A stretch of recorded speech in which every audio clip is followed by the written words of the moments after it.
Caso Henry. Se você ficou se perguntando como é que as pessoas permitiram que as coisas chegassem ao ponto que chegaram, eu te respondo essa questão em 3 palavras: adultocentrismo e invisibilidade infantil. Olá, meu nome é Juliana, esse é o 12º vídeo meu em parceria com a Psicologia Coa e hoje nós vamos falar sobre o quanto nós adultos de fato não ouvimos as crianças e o quanto isso é perigoso para a integridade física e mental delas.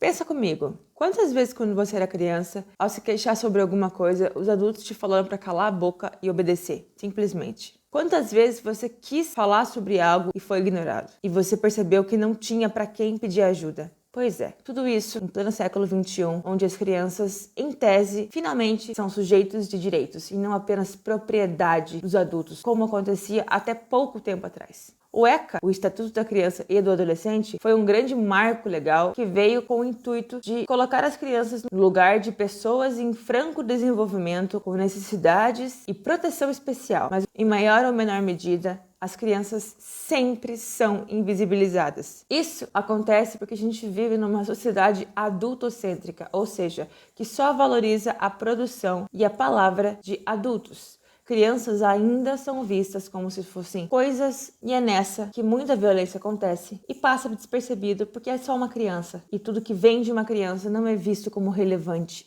Se a gente parasse para ouvir as crianças de fato, poderia impedir muitos tipos de violência, porque elas pedem socorro. Nem sempre de forma literal, mas muitas vezes vomitando, como foi o caso do Henry, se escondendo, mudando drasticamente de comportamento e às vezes até falando que o tio é mau, que não gosta do avô, que não quer ir em tal lugar, que não gosta mais de brincar com tal pessoa. E a gente simplesmente escuta, mas não ouve. O que isso está querendo dizer? A partir do momento que a gente começa a questionar sobre por que as crianças dizem o que dizem, a gente vai estar muito mais preparado para identificar possíveis abusos sexuais, abusos psicológicos e abusos físicos. A gente, enquanto sociedade, continua olhando para as crianças como produtos à disposição dos seus proprietários. E é isso que justifica, por exemplo, bater em criança. Ninguém bate num adulto porque ele fez algo que um outro adulto não queria. Até mesmo bater em bichos hoje é tido como crime, mas se bater em criança para educar ainda é tido como aceitável. Nós não encaramos eles como sujeitos de direitos à integridade física, psicológica e sexual que são. E isso é uma mudança de paradigma que precisa acontecer se a gente quiser uma sociedade em que hajam menos Henrys por aí. Por isso é tão importante quando uma criança se queixa de algo, antes de falar para ela parar de reclamar e te obedecer, perguntar por que ela não quer fazer, por que ela não quer ir, o que é que mudou?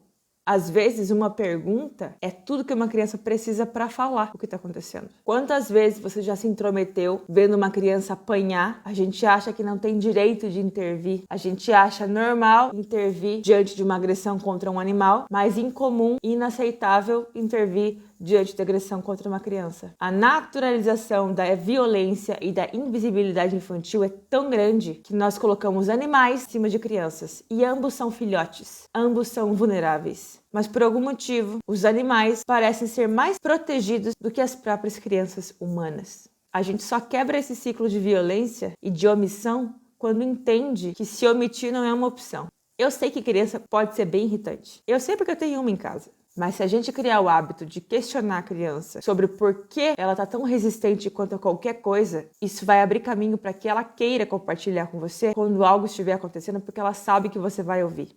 Quantas vezes esse garotinho, o Henry, tentou pedir ajuda, mas foi completamente ignorado? A gente não pode fazer parte disso. Porque esse tipo de postura, quando não leva à morte, como foi o caso do Henry, leva a adultos extremamente traumatizados porque foram tratados como coisas à disposição de adultos, sem voz e sem vez, quando crianças. E o pior, se não tiverem consciência disso, essas mesmas crianças, quando adultas, vão reproduzir as violências das quais foram vítimas. Então a gente tem que cortar o mal pela raiz, começando com os nossos pequenos, dentro de casa, para que eles cresçam e se tornem adultos melhores do que nós somos. Não é fácil, mas é o único caminho possível.